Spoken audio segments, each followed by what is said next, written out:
Senator, I'm so glad to have you here. Well, it's great to be back. Lots is going on. Capitol, schedule is winding down, but there's a lot to do and a lot happening. Absolutely. So we are here to talk today about disability advocacy and rights. And I know this is something you've long advocated for. To that end, there was a committee hearing this year, and there was a testifier, Lydia Dolly, who shared their story about what happened to them when their caregiving agency was put on temporary suspension. Tell me what she had to say. Well, maybe you can find a clip of her. She's amazing. She has really a very advanced cerebral palsy thing, and it's inspiring. And so I met her in my office, and I thought, oh no, you need to go to the hearing. And so she has a communicator, and she has a wand, and she, with great challenge, she then does this and creates speeches. My name is Lydia Dolly. I work for the St. Paul Public School System, helping young adults transition into independent life. And her speech is, I'm smart. Just because I can't talk doesn't mean I don't know what I'm doing. She teaches a class, she's got a degree, she has a job, and it's just amazing to me, like, oh my heavens. And so we love Lydia, and so she came, and she was just a hit every time she's shown up. And so she's so, persistent and anyway, committed. So without any warning, so she needs a lot of care to get out of her chair. And so on New Year's Eve, she was informed that because of a payment withhold, her provider was not going to be providing her anything. So her mom had to quit her job. And so for 2.5 months when we met her, she had not gotten any services. And which is kind of the whole big picture here. So, we'll talk about the fraud in a little bit, and even the arrests yesterday, the raids yesterday. But what's the balance between cracking down on fraud and serving the people? And it is not easy. It's not an easy balance, but we have to hit it. And so she's a case in point about what can happen if we, take somebody's services away. And there's called Safe Transitions plan that DHS has that's not running on all cylinders yet, and greatly concerning to me. Yeah, the unintended consequences of good intentions, right? And you said she's one case in point. How many other Minnesotans are being similarly impacted? Well, sadly, a lot. Just in the paper from Sunday, there was a front page article about they rely on state programs caught up in the fraud crackdown. Front page. The Ombudsman for Disabilities talked to us and gave a little report and talked about there could be 5 deaths to this already. There's people that are homeless, and at least 26 people may be homeless, and other services being suspended. And nobody wants that.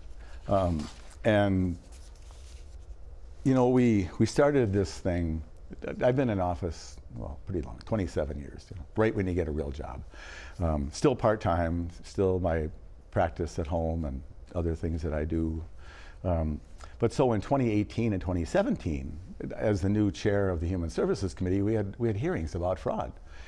Child care, PCA, a fellow named Scott Stillman appeared, and the approach of the department then was like, yeah, nothing to see here much, and we're pretty squared away, and more discussions by a lot of us, like, what are you doing, and little nits here that they would accept.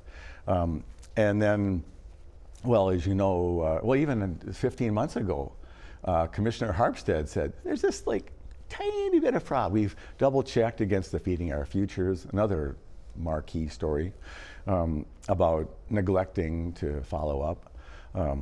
And then by mid-year, the whole topic exploded, and here we stand now with some well-intended but half-thought-through fraud control programs that are actually tending to not take care of the people that we're after. And so it's a double-edged sword. It's so political. Everybody's against fraud. Fraud, it's bad. And I'm against it. And everybody would say that. Well, how do you go after it? And so that's the state of affairs today. Well, you have a plan to go after some of it. Ms. Dolly was here to advocate on behalf of Senate File 2939, which would enact the Home Care Stability and Accountability Act. You're a co-author, so tell me about that bill. How would it help people in her situation? Well, and it's actually part of a larger effort. There's a lot of small efforts, and I'm trying to get it put together, and there is a bill called Senate File 4222, which is going to be the collage of all of that. And so the Hippocratic Oath is, above all, do no harm. I mean, sometimes you have to go and do surgery and almost threaten a person's life, but you want to make sure you get out the bad thing while you keep all the good things there. And so what the system needs to be is a true commitment from the leadership of Minnesota, which is the administration, to actually do this in a thoughtful way, in a real way. And so they're now, oh, we have to get after this, and they get embarrassed, weekly with more raids. And yesterday there were 22 raids on places. We're advertising both newspapers here. Read the paper, it will make you smart. But so that was just yesterday. And then they can't even agree on who was in charge of the raids. Oh, we helped. No, they didn't help. And but what about the work? What about the more than $1 billion? How much has been stolen or lost? At least $1 billion, maybe as much as a gazillion. And no one really knows. Is a gazillion a number? Anyway, and so then one side said, well, it can't be 9 billion because this, and nobody really, it's hard to know. And so when you have a group of providers that are providing a service that's expensive, like the autism providers, those cases might cost $200,000 a year. And so to help the children to actually treat the autism and maybe move along in a more traditional life. So you have all this money, and Mr. O'Malley came in, Tim O'Malley, the governor, hired a czar who he made a report, and his view was that everybody's crooked.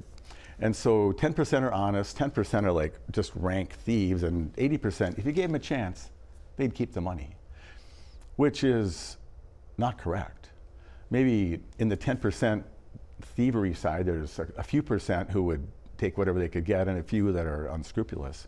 But most of the Medicaid providers are really good. So how do you regulate a bunch of really good ones to find all the bad ones? And when we did the Feeding Our Futures money, which is legendary now, part of the problem with all that kind of money in COVID, we got $84 billion to Minnesota from all funds. You probably got $1,400, your viewers got their $1,400. That all adds up. The county's got hundreds of millions. And what happened then is $100 million used to be a lot of money. Now it's oh, that's just a drop in the bucket. And the people at home are like, that seems like a lot to me. And so Aisha Gomez, who's the tax chair in the House, was quoted about how sloppy the money was passed out. Well, we wanted to get the money out. We knew there would be some problems. To me, that's an intolerable attitude. And when the administration finally woke up to this, and I'm not here to be political about this, I'm just here as a guy saying, how do we protect the people who need the services and how do we get the criminals? The way to do it is with a collaborative, thoughtful process. And that's what I've been urging all along. And so you crack down hard on those who are fraudulent. You put them in jail, you kick them out, whatever you can do to realize that that's a terrible thing. And we're in the middle of that process now. And so what the bill we have that we're working on a bipartisan basis is to add more protections, more scrutiny, but also to create due process. So if you're innocent, then actually you can go back to work and not leave Lydia and others languishing. And it's dicey, but it's really important. And if there's any error at all that the governor and his folks did, they didn't work with providers, they cooked up some ideas, they felt the pressure, and then they got a lot of fraudulent people, but they caught up some of the dolphins in the tuna net. If you remember Chicken of the Sea, which, dolphin safe tuna. And so you want to make sure you protect the innocent clients in particular and the providers that you want to do this service. So you've been kind of describing your plan for Senate File 4222, which you kind of said is your umbrella bill to solve this problem, to refine the process so we're not catching dolphins, right? Tell me about your other bill, Senate File 4354, which I assume is under that umbrella, but it would modify program integrity requirements. What does that mean? It's still all the catch-all. It's finally, could we have people who care about it just as much about fraud as much as the governor finally woke up to care about it? I do criticize them for being just kind of slacker about it. Their attitude was, well, we got to get the services out. We were going to be, yeah, we know it's a little fuzzy, but it does come from the top. And the governor did make a pretty grievous, well, it's been an administrative thing, even with Governor Dayton, who I really admired a lot and worked with. They had a very soft attitude about this. And even when we did the hearings in 2018 about the child care, there was a fellow named Scott Stillman who testified on my behalf, who was nervous to come. He was a DHS employee, and he was a forensic something or other in DHS. And so he would, back in the let's care about fraud and let's use data tracking, he was an early one on this. And he appeared at our committee and talked about how he was convinced some money was leaving the country. He didn't know how much, but a significant something. There was news about it, and there was something to it. And he was worried about it, and he was worried about child care fraud back then. And so we had our hearing, and so I checked in with him lately because you want to come talk to us? And he had left the state. They abolished his position under, the administrative people who were there, Dayton and followed up by Walls, and they abolished the position.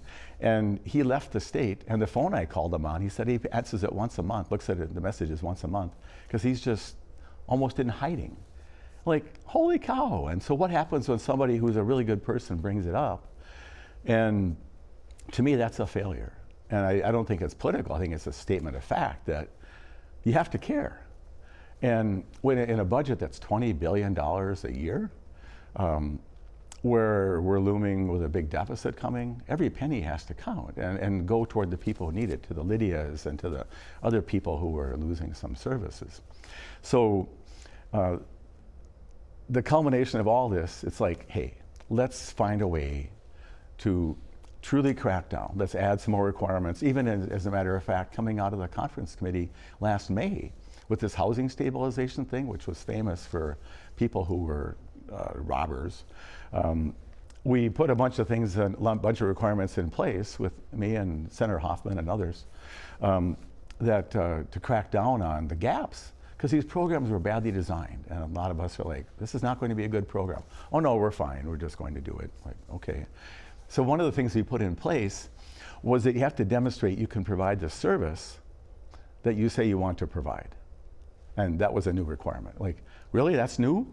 And like, you may get $1 million or so for a service you really can't provide. And there was even one place in Blaine, it was Leo Services, called them Lucky Leo, who had 22 businesses at one address.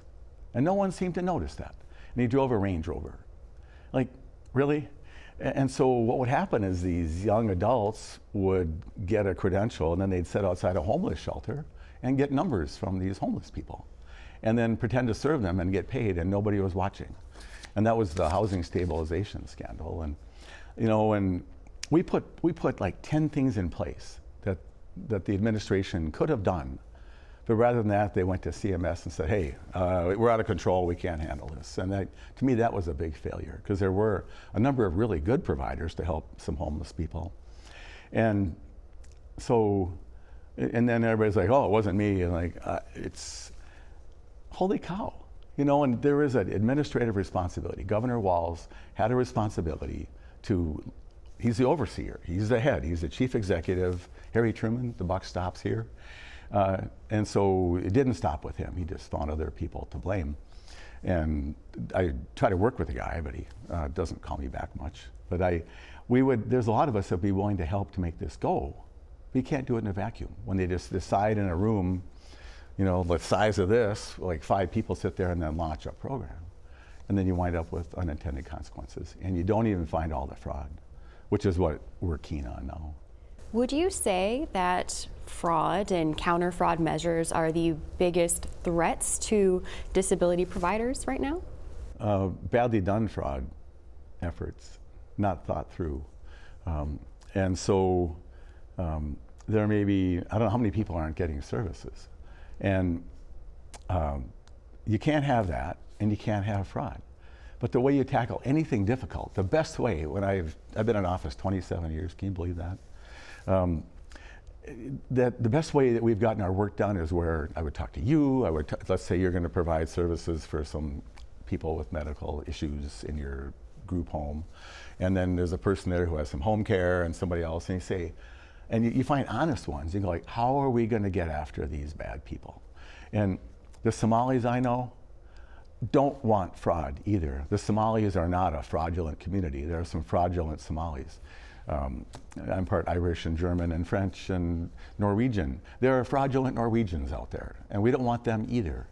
And so the best way to do it is in a thoughtful way, not in a haphazard way. And but when you're desperate, when you're embarrassed, when you're at political risk, as Governor Walz felt he was, and CMS, and they just when you ask your dad to help you out, which would be when Governor Walz went to the CMS, said, we can't solve this, could you please cancel the program? Well, obviously you can't run your state. That was a mistake, because we put all the things in place. If they would have just got their systems together, everything they needed was there. And now you've got this whole cascade of, they can't even agree on who's doing the searches yesterday. I'm like, oh my goodness. Well, Senator, you've mentioned how long you've been here in the Senate. Do you think we've been moving in a positive direction, since you started, as far as disability rights go? Yes, on that part. I spent a good deal of time. One year we talked about independence, we mean it. And we tried to get more services out of institutions, more home care, more move to independence, more people in a supported apartment so they could live and have as customary life as is possible. And so that's been, I think when I look back, whenever I look back, I'll think that was something good that we did, and that continues yet. Part of when you have more independent services, it's harder to monitor. And so we have to balance that out. But the rights of the client have to be preeminent. And when I talk about providers, it's not my job to protect any providers, particularly fraudulent ones. It's my job to protect the needs of the client. And so if you're a provider and you want to serve my clients, our 100,000 clients who need stuff without which they can't get out of bed, they can't get to a job, come on down, and let's rely on these, and maybe as the clients notice what they're not getting, that can help. But if you're going to come and try to take something, no, not doing that. We've been moving in a good direction since you started. How about this session? Your bills are bipartisan. Does that give you hope that we can address these issues quickly? I think so. Well, quickly. We have 2.5 weeks left. I'm optimistic we can get some things done. It's when you wade into a political arena where this topic is so sensitized, it's hard. And at the end of the day, everybody in every party is going to go like, I cracked down on fraud. And then someone's going to say, no, you didn't crack down hard enough. And that's the hard part. But the legislature moves incrementally. It should be hard to pass a law. It should require inclusion. And part of the benefit of bipartisan work is you have better work. When there's a trifecta with all one side, be they in Minnesota, it was DFL, in Washington, it's GOP, the thoughtfulness isn't always there. And that's what I want. That's what people, I think, in my district want. Can you work together? Can you get something done? Can you protect our money? Can you protect the clients? And can you just make it work? So when my grandma, who's in a nursing home, can live there safely. When my sister, who's got a brain injury, can actually, work to the best of her ability. When my son, who was born with Down syndrome, can he have a chance to work and to have a good life? That's what they want. We spend a lot of money on it, and in a cultural way, we agree that that's something very important. And so now it's our jobs to to steward that and make sure good things happen. Good luck, Senator. And thank you for being here. This conversation has been really great. I appreciate your time. Well, and thanks for your attention. And the people need to pay attention too. So comment to us. Let us know how it's going, because we care.